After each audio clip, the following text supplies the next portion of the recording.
All right. Well, to start off the presentation here, here's my audience.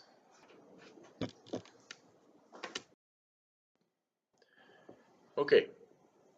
Um, so in my first presentation, I talked to you guys a little bit about uh, chainsaw safety. Just kind of touched on the basics, but now I'd like to get into a little bit of the basics of tree felling.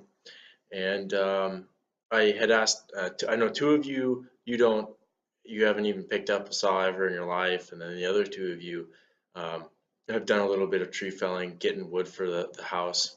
Um, and so that kind of brings me to, you know, um, I'd really like to kind of start off talking about some of the dangers that come with felling trees. One of the main ones that, and it's always pretty problematic. It ends up being it's a barber chair, and this is where the tree kind of splits up right up the middle, and it can usually it's because of two factors, but it splits right up the middle, and it can sit back on itself. It swings up. I've actually almost seen uh, somebody end up getting sent to the hospital because of something like this. And this can end up becoming, you can your back cut can end up being way too low, and you can compromise the tree that way. Um, and so when it starts to fall, there's no holding wood left, and so if it's got the right weight on it, it can split, or if it's rotting and you don't really take that into consideration, that can end up causing a barbature as well. Um, but um, Another one's spring pulls. Tree felling isn't always, just dropping a tree. Some maybe you're cutting brush around the house, or maybe you're just cleaning some stuff up. A lot of times you can come across some, not necessarily big trees, but they're still trees, and they can be under tension, just like this bottom picture here. And tree felling is about you wanna mitigate something. You want to put the tree on the ground, or you're going to put something else on the ground. You got to get it there in a safe manner. Um, and so it's really important to understand these dangers and the fundamentals of why we need to be cutting the right way, um, because it is a very dangerous thing to do, and so understanding these dangers and to be cognitive of these things, it's just going to make you a better sawyer, and to keep yourself safe. So so that leads us into, you know one of the best ways to avoid these types of situations in the first place is by properly sizing up a tree. Um, for the most part, um, a lot of times it has to do with tree life. For example, in Alaska we have a lot of birch trees, we got a lot of spruce trees, hardwood mix. For a lot of hardwoods here in Alaska, from what I've seen, they all tend to, just like this lower picture here, they end up rotting out from the inside, and that can compromise the tree, if you don't know what the signs are to look for it at the first, before you start cutting. Um, uh, and one way to look for that is, uh, if it's a birch tree, if it has bark, the bark's looking a lot darker. If it's peeling weird, broken tops, just like spruce trees. Spruce trees, on the other hand, they don't really rot out in the middle all the time. Sometimes they'll rot off to the side, or they generally just dry out. They get really hard. But when you lose that fiberiness in the tree, that can cause the holding wood to just kind of snap on its way down. So that'll that can end up being a little bit more of a danger, especially if the tree was to sit back on itself. It's a lot more brittle, and it can snap really quick.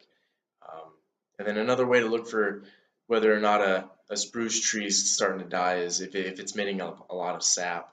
Um, that's another way. And you're not always going to be cutting trees down in the absolute perfect conditions. So we got to factor in wind. Wind is going to, it's gonna, it's gonna treat the top of that tree like it's one big sail. And so just like with the lean, you're gonna want to take it with the wind or with the lean for the most part. Another thing is limb weight. If a tree's got a ton of limb weight on one side, it's gonna want to pull to that side. It's gonna be like a tree's lean. That's what it essentially is. But you got all this limb weight on the one side. Then the other thing is slope. But slope, not so much. It's more or less it has to do with your safety and your escape routes, and how quick you can get out of there.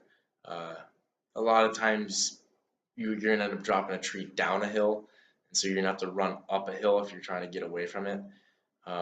Which leads me to your cutting area.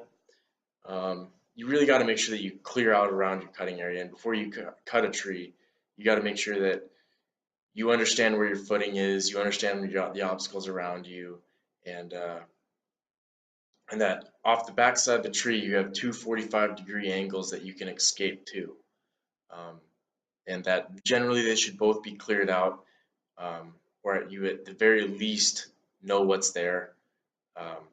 I would prefer, you should much rather just want to clear that out so you can get out real quick. And then lastly, that brings me to, proper cutting technique. And the picture that I got here on the right, it says, it labels the slope cut as cut number 1 as your first cut. I would disagree with that because you can premature Dutchman a tree with your cut like that. If you don't have the bar straight or nice and flat. I've seen a lot of people, they'll angle it goofy or something like that, and then you can Dutchman it, and that's just going beyond the point that you should for your cut. Not only that, but that can actually cause you to spend more time underneath the tree. And when you're cutting a tree, you just want to cut it efficiently, you want to cut it precisely, and you want to get out. That's just the safest way to do it. So I would start with where it has labeled cut number 2. I'd actually swap those around, and you'd want to go that undercut first, and then that makes it a lot easier to dig the dogs into the tree, and then just let the saw pull itself over, and you can just slowly line your gunning sight up to wherever you're wanting to lay the tree. Sometimes it's good to pick out, like a target to actually aim that at. And then a lot of people end up actually having, trouble with the slope cut, that sloping cut. And, one way that you can help you line that up is people will put a twig or a stick in the kerf. Once you finish your undercut, they'll put it in the kerf on the other side of the tree, and then you can line the bar and the dogs up at a nice 45-degree angle, just like it shows here in the picture there.